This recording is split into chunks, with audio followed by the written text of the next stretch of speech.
सर्वभूतेषु मातृरूपेण संस्थिता। नमस्तस्यै नमस्तस्यै नमस्तस्यै नमो नमः। जय बोले भारत माता की, जय बोले भारत माता की, जय हिंदू समाज प्रजातंत्र की, అందరికీ వేదిక మీద అలంకరించినటువంటి దివ్యాత్మ స్వరూపులైనటువంటి పెద్దలందరికీ నా హృదయపూర్వక నమస్సుమాంజలు. అలాగే ఆర్ఎస్ఎస్ పెద్దలైనటువంటి భరత్జీ, నేను ఆయన్ని చాలా వరకు ఈ రోజే ప్రథమంగా ప్రత్యక్షంగా చూసింది ఈ రోజు ఆయన్ని. బట్ ఆయన అంటే నాకు చాలా ఇష్టం, ఎందుకో తర్వాత చెప్తాను మీ అందరికీ. అలాగే ఇక్కడ విచ్చేసినటువంటి ఆర్ఎస్ఎస్ విభాగం ఉండేటటువంటి నా సోదర సోదరి మనమైనటువంటి గూడూరు పట్టణ ప్రజలందరికీ ఇచ్చాను. ఇంత బహిరంగమైనటువంటి సభని ఇంత మందితో ఎంతో చక్కగా క్రమశిక్షణయుతంగా ఆర్గనైజ్ చేస్తూ చక్కగా వీధి పట్టణాల్లో చక్కగా ఊరేగింపు చేస్తూ ప్రజలందరినీ కూడా ఉత్తేజితులు చేసినటువంటి రాష్ట్ర స్వయం సేవక సంఘ సోదరులందరికీ కూడా ఒక్కసారి ఒక్కసారి తప్పట్లో కాలాలు ఇవ్వండి. ఎందుకంటే ఈ రోజు చిన్నపిల్లలు, పెద్దవాళ్ళు, చిన్నవాళ్ళు, స్త్రీలు, మహిళలు అని కాకుండా ఆబాల గోపాలం అంటారు. భగవద్గీతలో భాగవతంలో చెప్తారు, శ్రీకృష్ణుడు వచ్చాడు అంటే మొత్తం అందరూ కూడా సమ్మేళనం అయిపోతారు. అలాంటి దివ్యమైనటువంటి సమ్మేళనాన్ని ఏర్పాటు చేసినటువంటి హిందూ సోదరులైనటువంటి గూడూరు ప్రజలందరికీ కూడా హృదయపూర్వక నమస్కారాలు. ఈ రోజున ఇంత చక్కని అవకాశాన్ని మనకి కల్పించినటువంటి హిందూ సమ్మేళనం అంటేనే హిందువులు అంటేనే కాలు చేస్తున్నారని చెప్పారు ఇందాక. మనం హిందువులు అంటేనే కాలు కలిపేసేటువంటి స్థాయికి మనం వచ్చాం. కానీ మన భారతదేశాన్ని స్వామి వివేకానందులు గారు పరిపాలించినటువంటి దేశం, అవునే కదా. రామకృష్ణ పరమహంసుల వారు, ఝాన్సీ లక్ష్మీబాయి, రాణి రుద్రమదేవి మొదలైనటువంటి మహిళా మూర్తులు, స్త్రీ మూర్తులు మన భారతదేశాన్ని నడుముకి వాళ్ళ అబ్బాయి కూడా కట్టేసుకుని యుద్ధం చేసినటువంటి వీర నాయకులు కలిగినటువంటి మన భారతదేశం, అవునే కదా. మన హిందూ దేశం అంటే, భారతదేశం అంటే మొత్తం అన్ని మతాలు కాదు, కులాలు కాదు, సంఘాలు కాదు, హిందూ సమ్మేళనంగా రూపుదిద్దుకోవాల్సినటువంటి సమయం ఆసన్నమైంది. మనందరం కూడా బయటికి అంటే ఇల్లు వదిలి బయటకు వచ్చినటువంటి సమయం ఆసన్నమైంది. అంటే ఇంట్లో చక్కగా మరి దేవతా మూర్తులను ఆరాధిస్తారు. అలాంటి వారి ఇంట్లో ఎటువంటి నీటి చుక్క, ఎటువంటి కష్టము, ఎటువంటి బాధ కలగదు అని మనకి శాస్త్రం చెప్తుంది, అవునా కదా. అలాగే మన భారతదేశ స్వాతంత్ర సమావేశంలో మరి రాముడు గుడి కట్టినటువంటి సందర్భంలో ఎంతమంది కరసేవకులు వెళ్ళి చేశారు, సేవ చేశారో మనందరికీ తెలుసు, అవునా కదా. 44 లక్షల మంది ఈ రోజు ఆర్ఎస్ఎస్ లో మొత్తం ఉన్నారు. 44 లక్షల మంది ఉన్నారు ఈ రోజు. అది ఒక్కరితోనే సాధ్యమైందా? అది ఒక్కరితోనే సాధ్యమైందా చెప్పండి. ఎన్టీఆర్ గారు ఒక్కరే సాధ్యం చేశారా? అవునా కదా.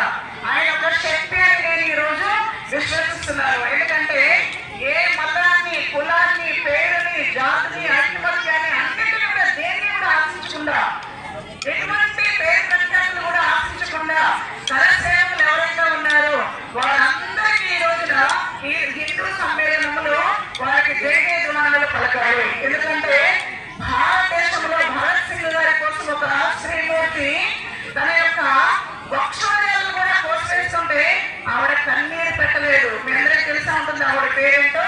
మనకి రాణి రుద్రమదేవి, ఝాన్సీ లక్ష్మీబాయి ఎలాగో ఆవిడ చూడండి, నీల ఆర్య అనేటటువంటి ఆవిడ. భరత్ సింగ్ గారి పేరు చెప్పండి అని చెప్పేసి తీవ్రవాదులందరూ కూడా ఆవిడని జైల్లో, కాలాపాణి అనేటటువంటి జైల్లో వేసి ఆవిడ కాలు ఎదుర్కొంటారు, ఆవిడని చిత్తపడ్డారు. కానీ ఆవిడ మాట్లాడలేదు. అంటే ఆవిడకి ఎంత గట్స్ ఉన్నాయి ఆలోచించండి. స్త్రీ అబల అంటారు కానీ అబల కాదనే విషయం మనకందరికీ కూడా రాణి రుద్రమదేవి, ఝాన్సీ లక్ష్మీబాయిని చూస్తే అర్థమవుతుంది, అవునా కదా. సో ఈ రోజు ఇందాక చెప్పారు, ఎందరో మహానుభావులు అందరికీ వందనాలు. అలాంటి భారతదేశం పుణ్య ప్రదేశం అన్నారు. నా భారత భూమి పుణ్య ప్రదేశం అన్నారు. ఎన్నెన్నో జాతీయ గీతాలన్నీ పాడారు. ఇప్పుడే చూడండి, పుడితే పుట్టాలి హిందువుగా అంటే ఆ పాట పాడింది ఎవరు, ఆ పాట రాసింది ఎవరో తెలియదు, కానీ అది వింటూ ఉంటే వస్తూ ఉంటే ఒళ్ళంతా కూడా మనకి రోమాంచితమవుతుంది, మన ఒంట్లో రక్తం మరుగుపోతుంది. ఎవరే కదా, మనకి ఎవరైతే అవమానం చేస్తారో, ఎవరైతే హిందూ అని మనల్ని దూషిస్తారో అలాంటి వాళ్ళందరినీ కూడా ఏదో చేయాలనే కష్టం ఉద్భవిస్తుంది. ఎవరే కదా. కాబట్టి మనం అందరం హిందువులందరూ కూడా బయటికి రావాలి, హిందూ సమ్మేళనాలన్నీ కూడా విజయవంతం అవ్వాలి, ఇలాంటి బహిరంగ సభలన్నీ కూడా విజయవంతం కావాలి. మనలో స్వామి వివేకానంద కావాలి. ఇందాక వస్తూ ఉంటే ఒక సోదరుడు చెప్పాడు, నేను 4 పిల్లలకి జన్మనిచ్చానమ్మా అని. ఆయన అక్కడే ఉన్నారు చూడండి, మాట్లాడుతున్నారు. ఎందుకంటే నేను హిందూ బంధువులు తయారు చేయాలంటే హిందూ దేశం కోసం నేను తయారు చేసినటువంటి, ఎందుకంటే ఒక సైనికుల్లాగా స్వామి నీళ్ళేమో భారతదేశంలో తిరుగుతుంటారట, సైనికులందరూ కూడా బోర్డర్ లో ఉంటారట. ఆ విషయాన్ని మరి స్వామి వివేకానంద వారు ఎరిగించి చేశారు. అదే దిశలో నరేంద్ర మోడీ గారు మనందరినీ కూడా ముందుకు తీసుకెళ్తున్నారు. ఆయన వెనుక మనం ఉన్నాము, మన వెనుక ఆయన ఉంటారు. అవునా కదా చెప్పండి. నిజంగా చెప్పాలంటే భారతదేశంలో పుట్టాలి అని చెప్పి దేవతలు కూడా తపస్సు చేస్తారట, ఈ ప్రదేశంలో పుట్టాలని రామాయణం చెప్తుంది. ఎందుకంటే అగస్త్య మహర్షి ఆశ్రమంలో అనేక దేవాలయాలు ఉంటాయట. దేవతలందరూ కూడా రథాల మీద వస్తారట, వచ్చి పూజలు చేస్తారట. దేనికోసం తెలుసండి, అక్కడ కోసం కాదట, భారతదేశంలో పుట్టాలి అని చెప్పి. సో మనందరం ఎంతో అదృష్టవంతులు. సో భారత భూమి నా యొక్క జన్మభూమి అని చెప్పుకోవడంలో అతిశయోక్తి లేదు. ఇంకొక విషయం, ఇతర దేశాల ఎంతమంది మనం వెళ్ళినప్పటికీ కూడా మన భారతదేశం నుంచి వెళ్ళినటువంటి మహానుభావులు, పుణ్యమూర్తులు, యోగులు, తర్వాత స్వామి వివేకానంద, రామకృష్ణ వారు, తర్వాత దయానంద సరస్వతి మొదలైనటువంటి మహాత్ములందరూ కూడా భగవద్గీతని బోధించినటువంటి దేశము మన దేశం నుంచి వెళ్ళి వాళ్ళకి చెప్తూ ఉంటారు తప్ప వాళ్ళు చెప్తే మనం వినం. అలాంటి పుణ్య ప్రదేశమైనటువంటి దేశం మన దేశం. అందుకే ఎన్టీ రామారావు గారి గౌరవ చిన్న సాంగ్ పాటిస్తారు. ఏంటంటే స్వర్గాదపి అసి జరిగేసి, అంటే పుణ్యభూమి భారతదేశంలో పుట్టడం నా అదృష్టం అని చెప్తారు. ఆయన ఆ మాట చెప్పిన ఆయనే కాదని రాముడే చెప్పాడు. ఎందుకంటే ఈ లంక స్వర్ణమైనటువంటి లంక అయినప్పటికీ కూడా లక్ష్మణ, ఇది మన దేశం కాదు, మన దేశము, మన మాతృభూమి, మనం కన్నటువంటి ఆ జన్మభూమి, మన గ్రామము, మన ప్రాంతం ఏదైతే ఉందో అది మనకి స్వర్గం కన్నా భిన్న అని చెప్పింది ఎవరయ్యా అంటే మన రాముడు. మన రాముడు అందుకే అందాల రాముడు, ఎందువల్ల దేవుడు జగశ్రేష్ఠ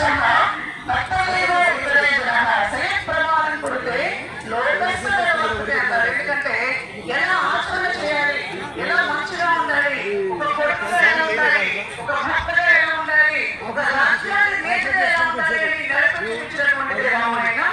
రామస్య అయనమితి రామాయణం. కాబట్టి ఈ రాష్ట్ర స్వయం సేవక సంఘం ఏదైతే ఉందో దీంట్లో అనేక విభాగాలు ఏవైతే ఉన్నాయో, దాంట్లో విమర్శ కావచ్చు, అనేక రకాలైనటువంటి సంఘాలు ఏవైతే ఉన్నాయో, ఈ విమర్శ అనేటటువంటిది పూజ్య స్వామి చిన్మయానంద మహారాజ్ వారి యొక్క దివ్యమైనటువంటి సముఖంలో ముంబైలో జరిగింది. నేను దానికి గర్విస్తున్నాను. ఈరోజు మీ అందరికీ కూడా తెలియని విషయము, నేను కడప జిల్లాలో కాకర్ల రాముడు పేరు వినే ఉంటారు, కాకర్ల రాముడు గారి పేరు. ఆయనతో కలిసి నేను బయటలోనే చెప్పు కింద చెప్పు. ఎందుకంటే చిన్మయంలో ఈ రోజు నేను కూడా పక్క ఆర్ఎస్ఎస్ పర్సన్. నేను నా పేరు స్వామి సుప్రీమానంద. నాకు ఇచ్చినటువంటి సమయం అయిపోయింది. కాబట్టి ఈ అవకాశాన్ని ఇచ్చినటువంటి ఆర్ఎస్ఎస్ సంఘ పెద్దలైనటువంటి గూడూరు ప్రజలందరికీ, వేదిక మీద ఉన్నటువంటి భరత్జీకి అందరికీ కూడా హృదయపూర్వక నమస్కారాలతో హరి ఓం.